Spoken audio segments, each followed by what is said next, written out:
So hi everyone, welcome to the show. This is the On.NET show, a weekly show with the .NET team.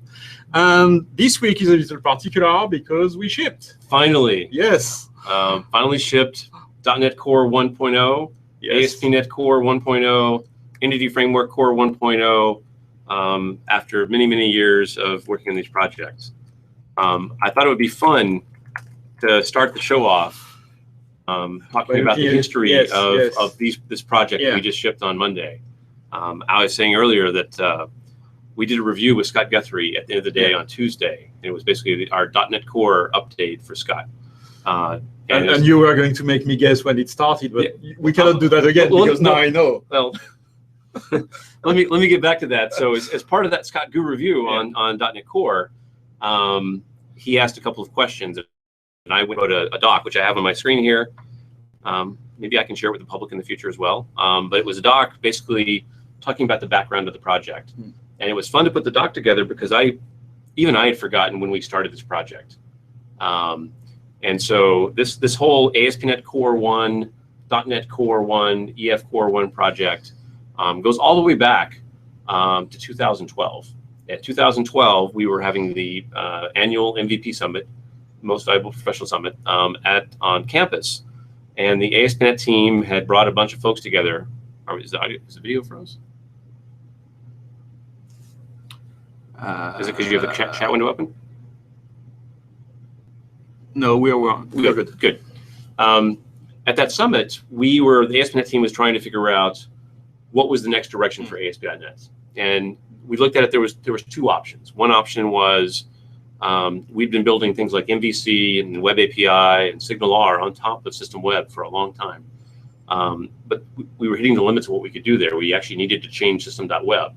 But System.Web is a part of the .NET framework and hence a part of Windows, and it ships on the Windows cycle, not when we want to ship it cycle. And so we were trying to look at how do we move the platform forward. And so we looked at saying, hey, could we take System.Web out of band? And Levi Broderick and some other guys on the team actually went and tried to do this. Hey, let's go make another System.Web and see if we can make the ASP.NET pipeline load the one we want versus loading the one that's in the .NET framework. We actually got that prototype fully running in the lab one day, and it was like, we've solved the problem. Now we can change System.Web however we want. We could even make breaking changes. The idea was, since the customer gets to opt into which version of System Web they want, we could give a very compatible System Web, and then one of the ideas we had at the time was just go take all the things out of web forms that no longer are valid. There's plenty of like web forms features that were written at some point in time, and the web has changed considerably since then. And so it's like we can make the product a lot cleaner just by removing a bunch of surface area. So anyways, we got the System.Web running out of band, and we were all excited. And then we started trying to make it work with Visual Studio. And we didn't realize that was going to be a challenge.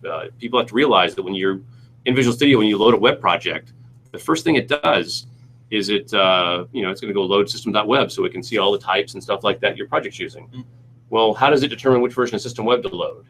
Well, today it just cranks the one out of the framework into memory, and you're good to go. So we were like, oh no, we have to go find a way to fix that. So we went and counted the number of references of where Visual Studio tries to load System Web, and it was in the thousands. And then you can imagine the fear of us going, I'm not sure I want to touch 1,000 places of Visual Studio. And what if I got 999 of them correct and I got one of them wrong? What part of the product starts failing? And you're breaking all the projects in the universe. I would break everything in the universe. It would not be like I just broke a new guy. It would be everything is broken. And so that kind of was the end of that discussion. At that same MVP Summit, we also had asked the question, System Web out of band was one option. Another option was just to build a brand new stack.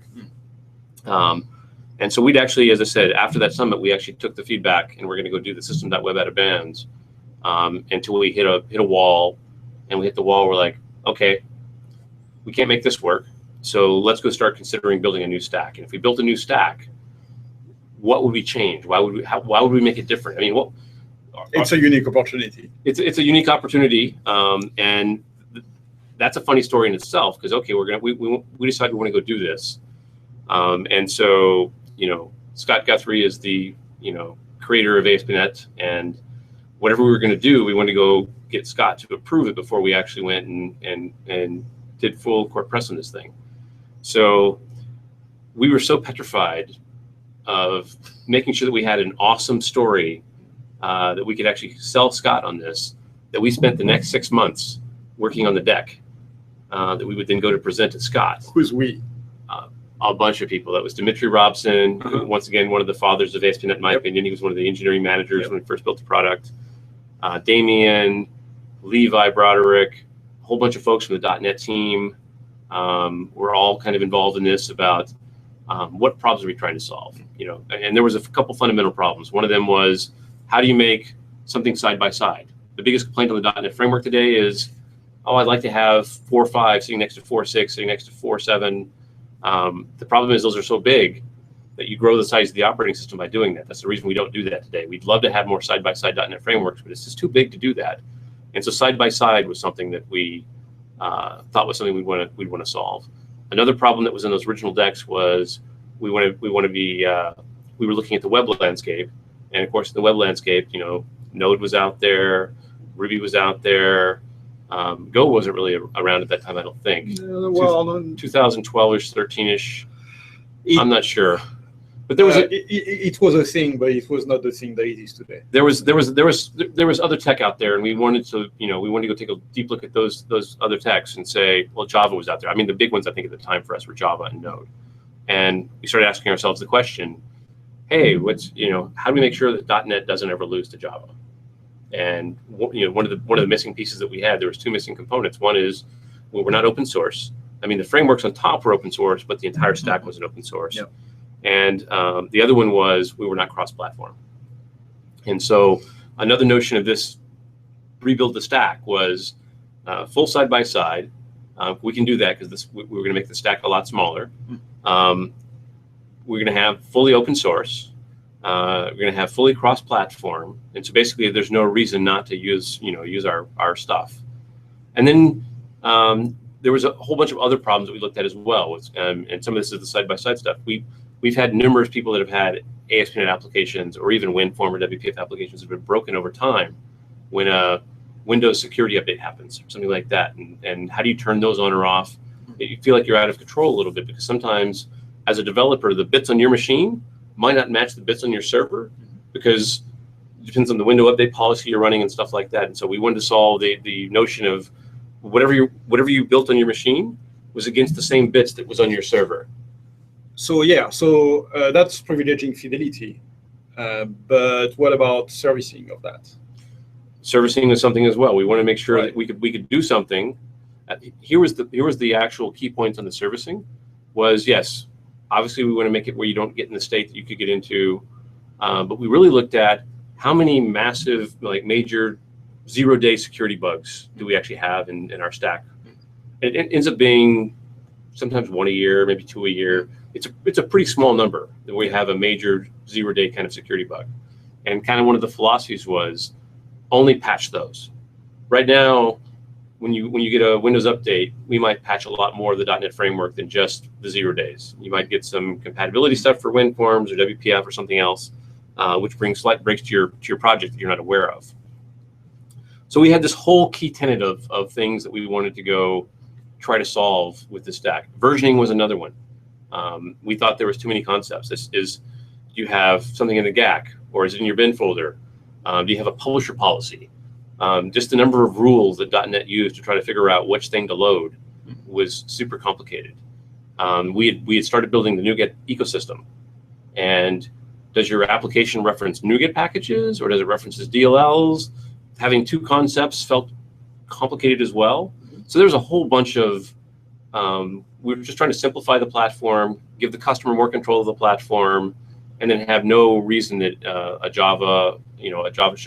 anybody would ever compare us to Java or Node or anything else and say, oh, we're going to choose that one because it's open source, or choose that one because it's cross-platform. So it was basically a reimagining of the stack. So we spend 6 months, and we walk into Scott's office. I think it was Dimitri, David Fowler, myself, maybe Omar. I think Omar was my boss at the time.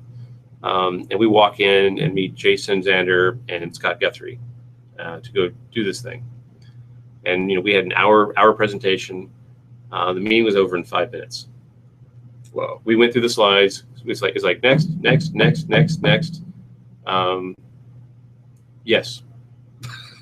and so it's funny because this thing started and we had prepped for all this time, which, by the way, that prep is still good. Was still good prep because you figure out what. Yeah, you really... there is a Zen quality to it. You prepare, you gain expertise, and in the end, it's just something very simple. Actually, I misstepped on one thing there. The open source and cross-platform was not something we had in our original deck. That was actually Scott and Jason telling us, "Oh, this is great. You're not going far enough. You should open source it all and cross-platformize it all." They were the one that actually they were the ones that actually legitimized that. And so that was the beginning of this project. So 2012. That's good because you can just answer, "Yeah, sure." Yeah. So that was summer of 2013 that we actually went and did that review with Scott and Jason. And then we showed the bits for the first time to customers at the next MVP Summit. David Fowler came on board. Actually, it's kind of funny since I'm the .NET team. It's just fun to tell people history, so I'm going to tell people fun history. So we put this deck together with some of the people in the .NET team. But it was funny. We roll into this MVP Summit, and we're going to show the MVPs the grand vision of what we think we're going to do with this thing. And I made a terrible mistake in that the deck that we had just pointed out some of the flaws of the .NET framework. About versioning and about security. I mean, they're not bad flaws, but it's just the way it is. It's from another time. It's from another time. It was built to be part of the OS, and so when you're building something that's not part of the OS, it's a different experience. And I remember we walk into this session and everybody's excited. I got a whole bunch of folks in the .NET team sitting in the front row, and Dan Roth on my team comes up and starts going through slide after slide about what's wrong with the .NET framework. And I remember and then we get to David Fowler and we show the room the whole ideas of having this stack. It was the Project JSON kind of stuff where there's a simple file. You can do it all from the command line. And the stack knew how to compile itself. Everything it built was a package. The output was a package, so you could just build a class library. The output was a package you could then reference. It went well. But I remember I get this email as soon as I get back to my office, and I think it was from Peter Marcoux from the .NET team, and he's like, what was that? Because it was those first 5 or 6 slides that we showed, and they were framing slides, but I basically threw my own team under the bus in the first 5 minutes of that thing. Yeah. But anyway, so we showed it to the MVPs for the first time, and then it was the Build conference in 2014 that we showed ASP.NET vNext for the first time. And at that point, it was a combination of Core CLR, and Core CLR, as you were saying, it was a funny story. We had been talking to the .NET team on and off about we need a smaller framework, and they had been working on Silverlight, and they actually had this thing. They were giving us side builds of this thing, so it wasn't even official. We're just like grabbing some version of .NET Core that nobody knew existed at the time, and using it to build our stuff. And we were using Mono for the cross-platform stuff. So we were actually making changes to Mono tool chains and Mono stack, fixing bugs to make the whole thing work. Yeah, the command line was mostly Mono. It was at the time. It was completely Mono. And so that's build in 2014. We have a semi.NET Core thing with Mono as well. And then it was about September, October of 2014 that DevDiv, Julia Lucen, says, "Hey, we're going to give you guys a cross-platform Core CLR." That was when that switch was kind of thrown, and that's because we were getting good adoption on the ASP.NET vNext bits at that time, and so that was kind of cool. And that was I believe the Connect event in 2014. That's a event we put on every November, but at least it's been November so far. We announced the open sourcing of .NET Core. .NET Core being in GitHub, .NET Core being cross-platform, and then of course ASP.NET 5 at the time, running on top of .NET Core. So that takes us to the end of 2014. Yeah. So then now we're into 2015, and about halfway through the year of 2015, this thing is kind of picking up some momentum. And if you remember, we had a concept called DNX, which is the .NET execution environment. And that was the environment that the ASP.NET team had built. And it was very web skewed. It was built from a web developer mindset. So it was not the best thought out thing if you want to build a class library that you want to share everywhere, or a console application that you want to share everywhere. It was all built on the same ASP.NET capabilities of compiling on the fly. So if you wanted to go build a native executable, that was not something that DNX was going to do for you at the time. It was going to say, I'm going to build a library that just knows how to boot itself up, compile itself, and run itself. And so in many ways, it felt very Node-ish at the time. It should have felt Node. It was. I mean, if you look at that ASP.NET VNX/5 stuff, that was one of the most fun parts of the project, was being able to go and look at all the other tech and say, oh, I like what Node's doing here. I like what Go's doing here. I like what we kind of took the best of each of those worlds, and took our old world as well, and said, let's go take the best stuff from our world, the best stuff from all the other worlds, mesh it all together into something that at the time was ASP.NET VNX/ASP.NET 5. But around that summer of 2015, that's when we started realizing, hey, this is great, but we want to make this thing more than just web. And that's when we kind of started the process of thinking that maybe there would be what we now call .NET CLI, which we showed that for the first time, November of 2015. We actually shipped an RC1 of ASP.NET 5 at the time. And we showed at the same Connect event in November, we showed the .NET CLI for the first time, building on Windows, Mac, and Linux. And we also even showed, even though we didn't ship it in the bits on Monday, we showed the -- native switch as well, which would actually build you a completely native application for whatever platform you were on. So if you're on a Mac, you got a Mac exe. If you're on a Windows, you got Windows. If you're on Linux, you got Linux. Which is something I'd still like to bring back to the tool chain at some point, is that native capability. Yeah, so not exactly the same thing, but with the 1.0 release, you can get a platform-specific .exe. Yes, you can. Because some people, I've seen some people being. There was questions about this. I've seen in the community already. So yeah, to be clear, it's possible to get an exe that is specific for your target system. Exactly, you sure can. But it's not exactly the same. It's not fully as native. In our case, at that Connect event, when you ran the native tool chain, it sped out an executable that was the self-contained everything. The .NET completely self-contained, single file. You can take that, deploy it, copy it anywhere you want, and it will just run. And I was actually impressed with that, because when we did that, I first freaked out because we built Hello World, and I think Hello World was like 2.5 megs, and I'm like, oh, that's terrible. And then we wrote the same Hello World with Go, and it was 3.5 megs. I'm like, okay, it's awesome. Yeah, so that is going to come back eventually. It's at the right time that'll come back. I mean, we just, as people that watch this project take on all these years are aware, it's taken us a while to get here. And so obviously to start shipping the product, we started, okay, let's get the minimal set of stuff we have to have the ship stuff. But in that November timeframe, that was when we made the switch, saying we're going to switch from DNX to CLI. And then that started a really long process, because we shipped the RC1 of ASP.NET 5 at the time then. And then we did not ship another RC until May of 2016. So that switch from DNX to CLI took us a long time. I think it took longer than any of us expected. We all were sitting in a lot of changes. And a lot of changes. But we all sat in an office in November and said, hey, by the end of February, we'll have this running. Actually, we said the end of January, meaning that we would do an RC2 in February. February shows up. Nope, this thing's not working. We're all frustrated. And that was when we actually changed the roadmap. And that was a mistake we made. We actually changed the roadmap on the GitHub site with no blog post or anything else to actually say it changed. And so we went and changed the GitHub count to say all the dates came off and went to TBD. And I learned that day a bunch of stuff. Yes. Just changing that GitHub site. Within an hour and a half, my phone started ringing at Microsoft from customers that were assuming that we were going to have an RTM in the April timeframe. And they're all freaking out, going, when are we going to RTM now? Because we had lots of customers building on the VNext ASP.NET 5 bits. Some of them were actually running production applications on those things.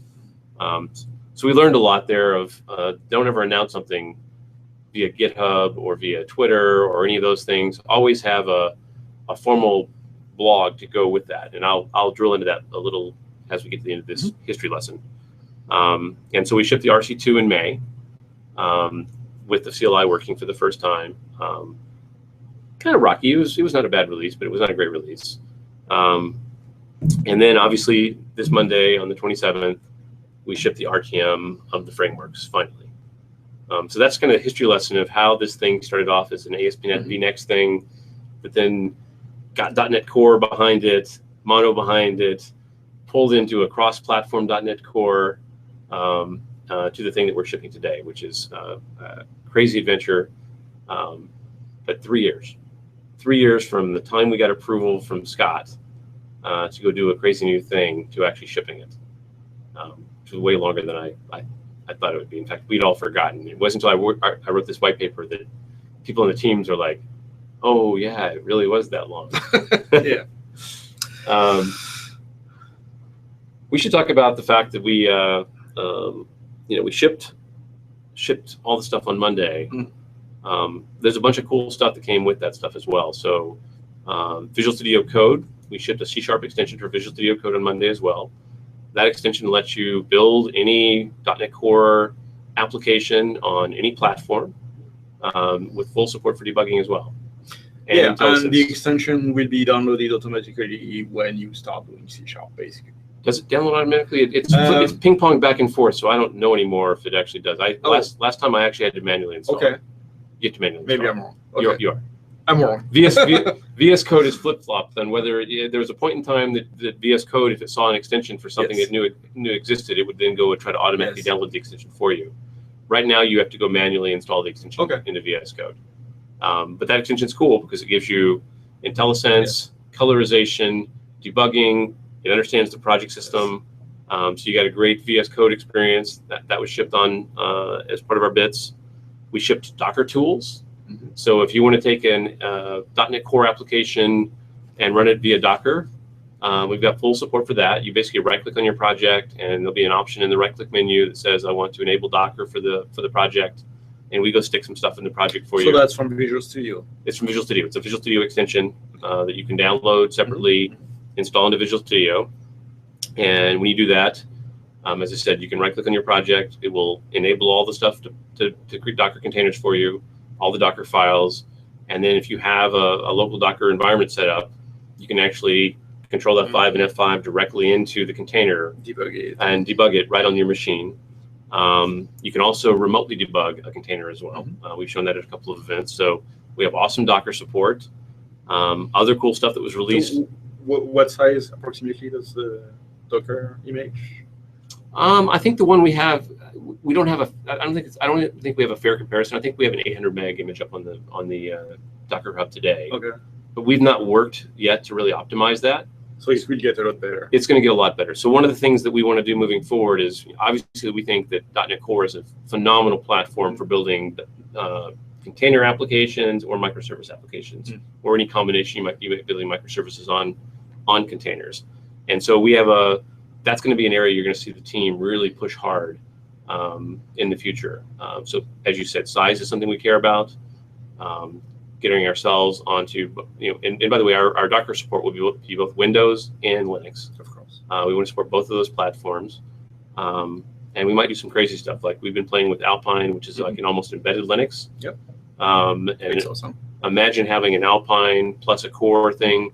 We think we can get below 100 megs in that environment. But we haven't had the resources because of the shipping stuff to actually go deep onto that. But that'll be something we're going to go deep onto in the future. So we shipped that. We shipped WCF client for .NET Core as well.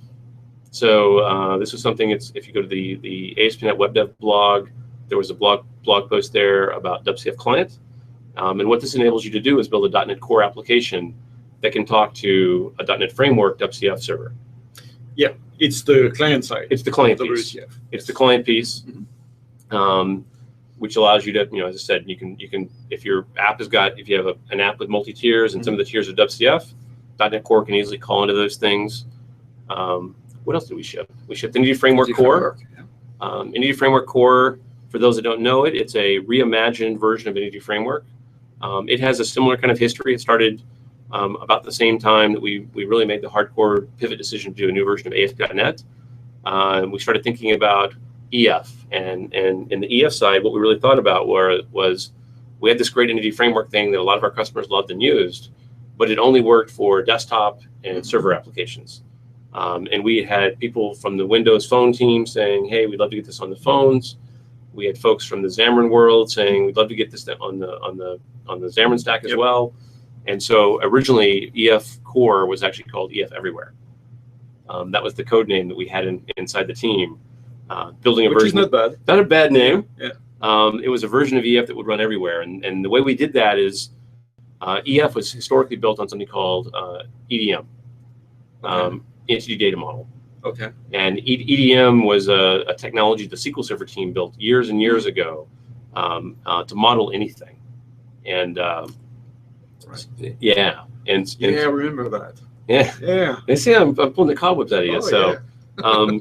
But EDM was actually way more. It was way more richer than just a standard relational database, and that was a problem. In that when you start putting a relational database on this thing, there's piles of capabilities and features inside of EDM that you would never be able to use because of relational databases are like a super subset of what EDM could do. But EF was built on top of that. That both gave some extra complexities to EF, and it also carried with it a dependency and a size dependency, because EDM was meant to be this generic thing that can model anything in the world. You were carrying the payload for that. And so the idea was let's move EF off of EDM, and that's how we would get the size down to the point it would be small enough, under 100 megs. So same kind of path. That's ASP.NET. Almost, it'll be eerie. I'll say another one. So we've seen us on the ASP.NET Core side. The ASP.NET team really worked hard to get the performance of ASP.NET way up compared to older versions of ASP.NET. Once again, trying to be competitive in this space. EF's done the same thing. So as part of this thing we did for Guthrie earlier in the week, the EF team now runs a similar set of benchmarks on EF, and they have a perf lab in their team room, and every day they're working on EF. They're running EF through their perf lab. It has 100 tests, and we run both EF6 and EF Core through each of those 100 tests every day. And right now we have EF Core besting EF6 in 86 of the 100 cases. So it's almost faster all the time. It's not there yet, but that'll be a goal that we're moving towards. If you're a customer of EF, another cool thing about EF and EF Core is you can choose to use either one. So if you're an EF6 person, you should not feel compelled you have to move to EF Core right away, because EF6 is still full supported and still fully worked on by the team. EF Core will actually run the same places that EF6 will run as well. So you can run EF Core on server and on the desktop. So you could choose to move to it whenever you want. So are there differences in the code that you write between the two? The big fundamental differences that people should say is Entity Framework 6 and all the EFs before it had a graphical designer as part of the process. It was part of the EDM model, as you design your model. Code first. And EF Core is only the code first side. There is no designer for modeling the system. That's so if you're that kind of person and that you like the modeling aspect of it, EF6 is where you should stay. EF Core goes down the code path more. Another thing is EF Core doesn't have feature parity. That's why we renamed both ASP.NET and .NET Core and EF all back to 1.0s. Originally, this was ASP.NET 5, .NET Core 5, and EF7. But that version indicates that it's bigger than the thing before it.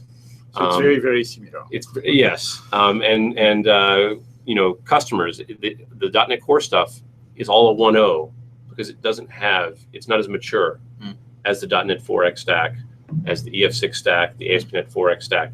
Then it's not as so EF Core shipped. One more final piece of EF Core that an idea was, we had been asking at customer events and MVP summits for a while, we've been getting asks. I want to use my Azure table storage with EF, or I want to use Mongo with EF. And we're kind of like scratching our heads going, why do you want to do that? EF is really kind of a relational technology for the most part, and you want to go have it use a NoSQL database. We got consistent feedback from people saying, yeah, but the problem with Azure Storage or Mongo is each of them has its own API. And so I can't easily move between these things. I would rather code to one common API that can map to a few of these things. And we got enough of that feedback that one of the things that you'll see later this year is we have non-relational support for EF. So we'll have the ability to have providers for table storage, providers for document DB, providers for Redis, and then potentially things like Mongo and other stuff. So I suppose that would be a question for the EF team, but how far can you go having a common API between concepts that are so separate? So I recommend you should have Rowan. I was going to say we Diego definitely have to have them on the show. And have him do a demo. I mean, it'd be fun to have him do a demo and show this stuff. It actually isn't bad. I would actually challenge that the programming model for it is better than the programming model for Azure Storage. It's my personal. That's my personal opinion, but I've run the demos and played with the demos, and really enjoyed that. So, but you have those guys on and do that show. The last thing on EF Core that I can think of is we also built an in-memory provider. And because one of the biggest complaints we'd always had about EF was, how do I unit test EF? Unit testing against a SQL database is a pain. I mean, yeah, you can restore it back to the initial thing. You shouldn't do. Exactly. Being able to do models in memory means you could actually you could build a database, a model totally in memory. And that feature, we see it as a purely testing feature? Or does it have other applications? I think it has other applications as well. There's plenty of cases where you could actually just go build a model in memory and just do it all in memory for performance reasons. Yeah, if you need read-only, for example. Yes, if you want to go pull data out of something and make it read-only, there's a whole bunch of other places that you can apply to that. So EF Core, that's the main stuff in EF Core. And then obviously ASP.NET Core is part of this release as well. And some of the big stuff in ASP.NET Core was, we did tag helpers. That makes the syntax between the Razor syntax got a lot smarter from an older one to a newer one. It's kind of funny because we built Razor. People have heard me speak about this on the road. Razor, we actually built in very similar problems that web forms had, when you start putting C# in a web page, and I lose all of my CSS editor capabilities, my HTML editor capabilities, I'm like, it looks like it looks shoehorn. You look like you shoehorn C# into your web page somehow. So that's always been a problem. Then again, when you look at tech helpers the first time, you're tempted to compare that to web controls and say, oh my God, this is it's all the same mistakes again. But actually, no, it's a lot smarter than that. It's a lot smarter than that. But by the way, that's us being, you could make tag helpers as, you could do a tag helpers that had some of the same challenges that web form controls had. You could abuse them, but it has a bit of success that is. We are trying really hard not to abuse them and basically just give you some extra IntelliSense and other good stuff and model binding and stuff like that. It's a view engine thing. Yes, it doesn't have a life cycle or any of that. Yes, they're by definition that was a rule when they were building tag helpers. You cannot create a life cycle as part of those things. But tag helpers, I think, is a big thing.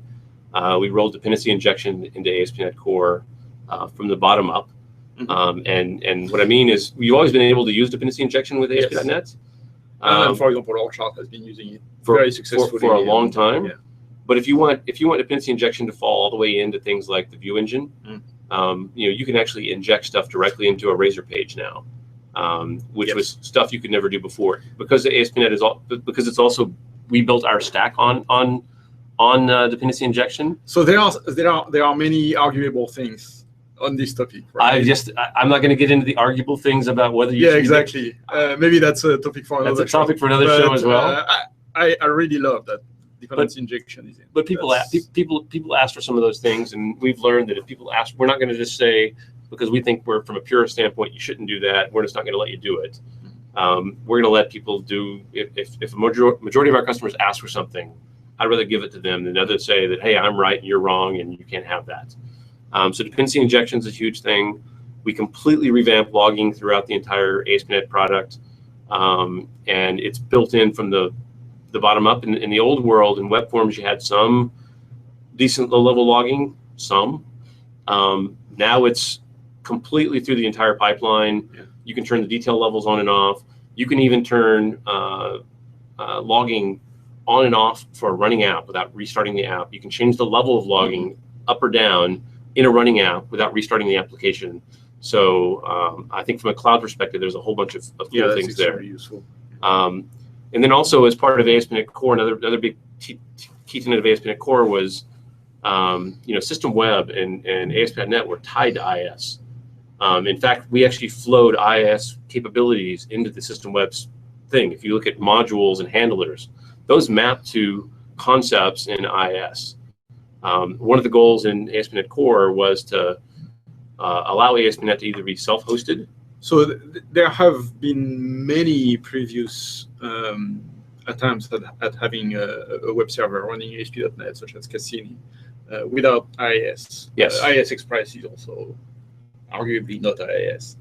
So IIS Express actually is it's really IIS. It's IIS code, but it's what I mean is that you don't have the admin console and all that stuff. Yes, but it runs it runs the same pipeline exactly the way. Yeah, it's the same. Cassini had a lot more differences than IIS. In fact, that was a huge complaint we had for many years. Was people would develop their application in Visual Studio against Cassini, then they would run it in IIS, and the behaviors were different enough that the application. There was URL behaviors that were different. There was a variety of things, and so we switched. I want to say in 2008 is when we brought IIS Express in, and it was mainly to solve the problem of, hey, I want my app to run the same way whether I'm running it on local or I'm going to run it on my production server. So what's really different here this time is that you're actually setting up your own pipeline from the application. Yes. Rather than injecting your application into another pipeline. Yes. And as part of that, you can bring in Kestrel, which is our own web server that we wrote just for running our pipeline. It runs on top of libuv, the same networking stack that Node.js runs on top of. And you can bring in the thing that will make it work in IIS. Yes. So we wrote a module for IIS that knows how to go and talk to, boot up and talk to a Kestrel that's running behind the scenes. But the coupling is much looser. Coupling is much looser than it was before, and that's by design as well. Because if you're going to run ASP.NET Core on a Linux machine, you might want to run it behind Nginx. Right. And so you would couple no IIS there. There's no IIS there, and so we want, as part of the cross-platform, we had to have a way of running in those environments. And so those are probably the big fundamental differences in ASP.NET Core from the ASP.NET before it. That's kind of history and all the stuff that we shipped. Okay, so we've talked about history. What's next? What's the future? Yes, future. We have a series of blog posts that we're going to start spitting out as a team. One of the things that we kind of learned over the last couple months is our customers are really curious about what we're doing and where we are along the paths. Things that we've told customers is that Project JSON is going away.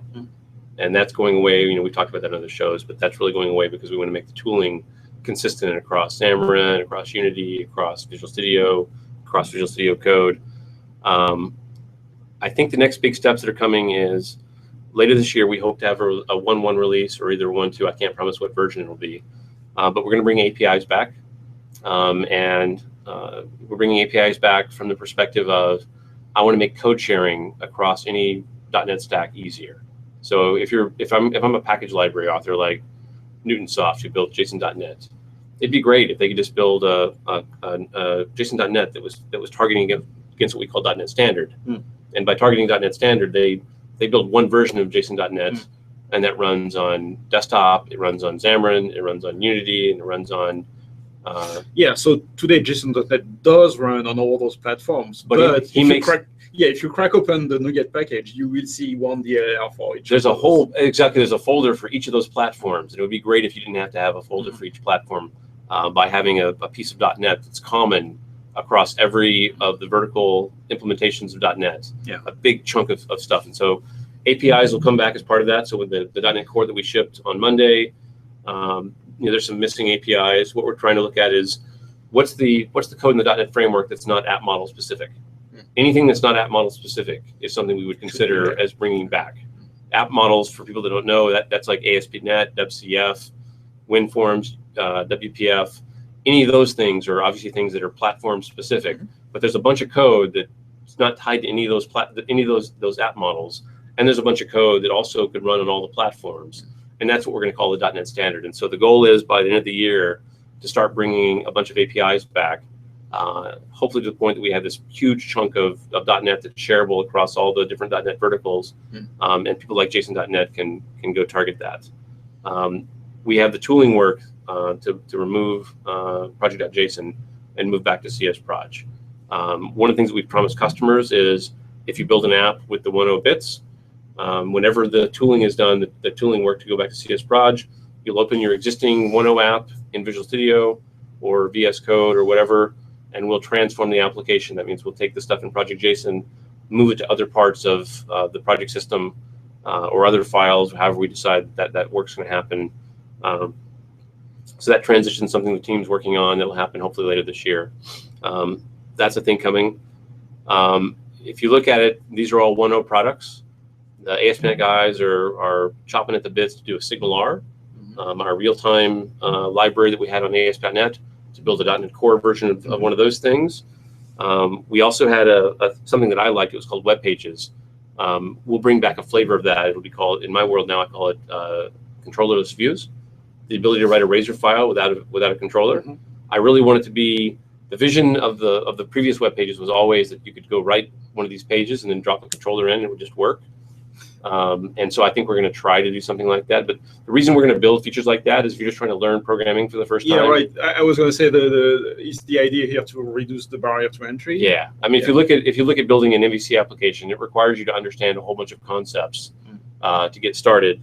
It would be a lot easier if you could just start with a web page and write some code in there, and then when you decide to add a controller, you add a controller, and maybe your app doesn't have all the structure that an existing ASP.NET app does, and it makes it simpler. And then you have a growth path that takes you. It has to have a full growth path. We won't do it unless we can build a nice growth path from this to another thing. The EF guys, obviously, I kind of announced already they want to do the non-relational stuff, so they want to do non-relational, and EF Core doesn't have all the capabilities of EF6, and they just want to look at feedback from customers and say, hey, what are your biggest missing pain points? We'll add those things back. From a .NET Core perspective, we already talked about it. I think the big work that's going to happen in .NET Core for the rest of the year is going to be bringing APIs back. So I think those are the big three pillars of things that you're going to see. EF doing non-relational, bringing some features back. ASP.NET bringing SignalR and views without controllers. And .NET Core is going to bring back APIs. I think that's the first wave of stuff that you'll... And of course, the MS Build work. Yes, and the MS Build work as well. So I think that's the next wave of stuff.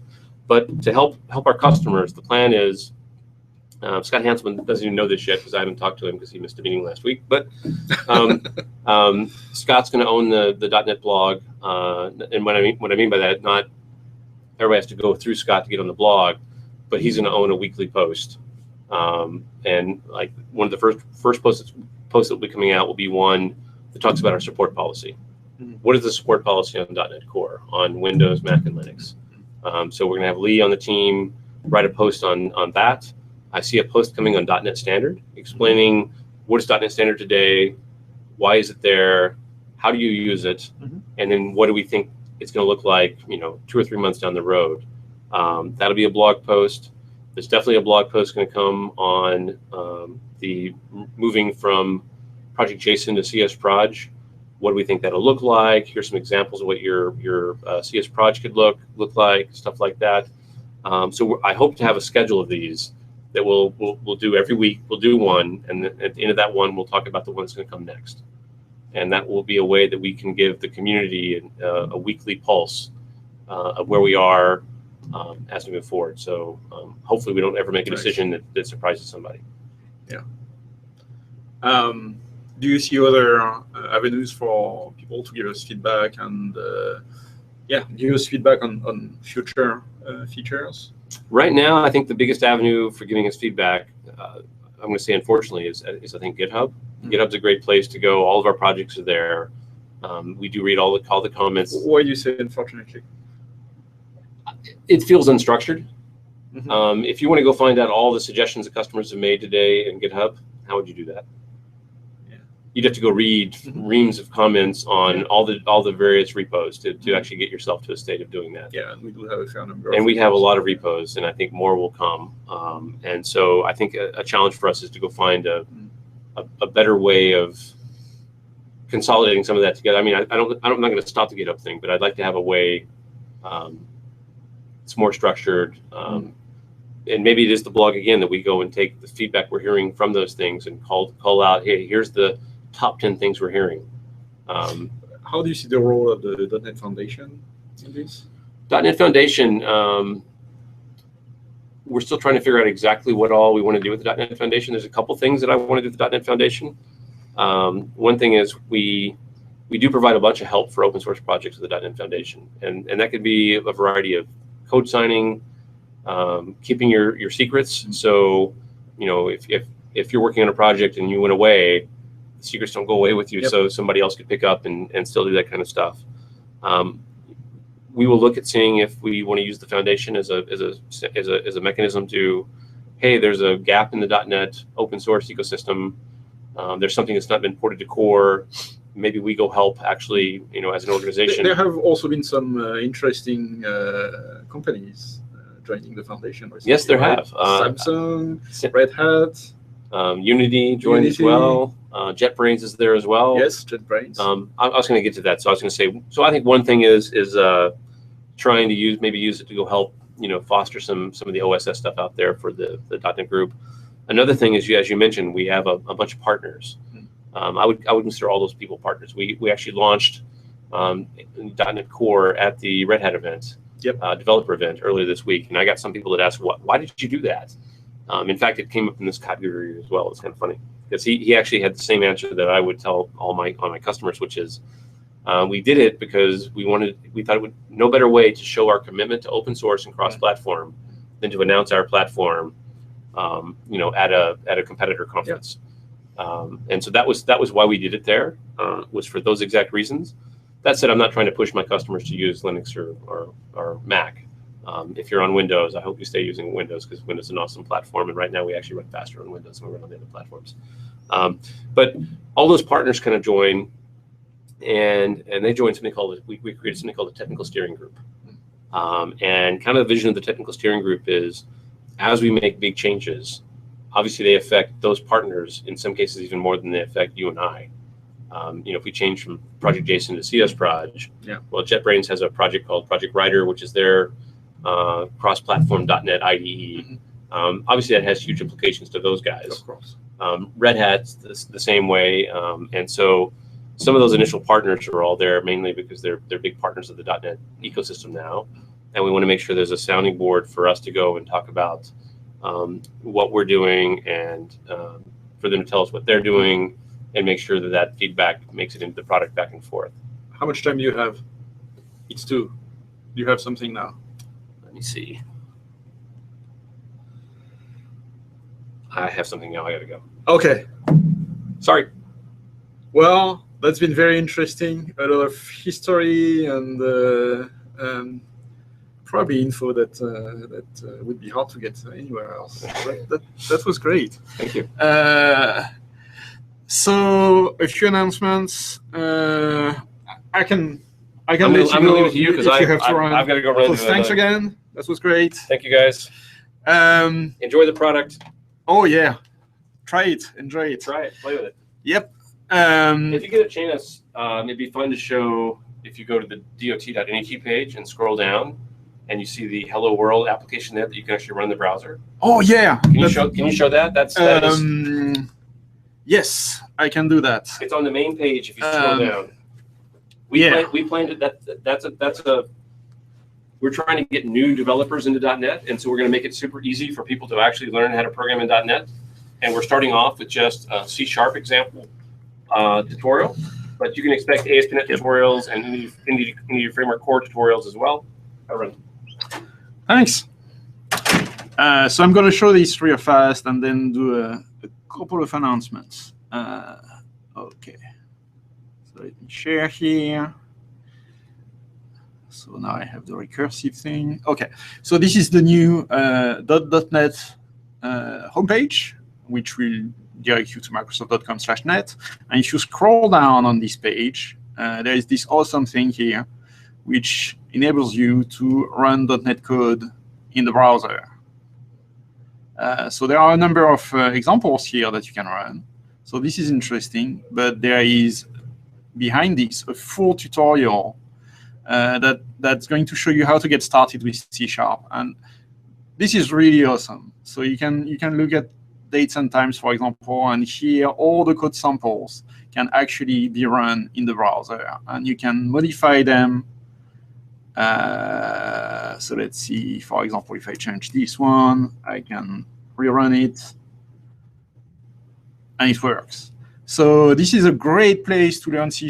It's also kind of a fun experiment to look at. So yeah, play with this. I really love that. I think it's a great way to introduce new people to the language. Okay, so this is it for this week. Thanks everyone for attending. Next week and a few weeks after that, Rich will host the show. I'll be back beginning of August, and we will be back in a new studio. Hopefully beginning of August. So we will probably broadcast first on Channel 9 by then, and then put the videos on YouTube. So yeah, that's all I had for this week. So I want to thank again Scott, who had to leave. And I want to thank you all for tuning in, and we'll see you next week. Bye.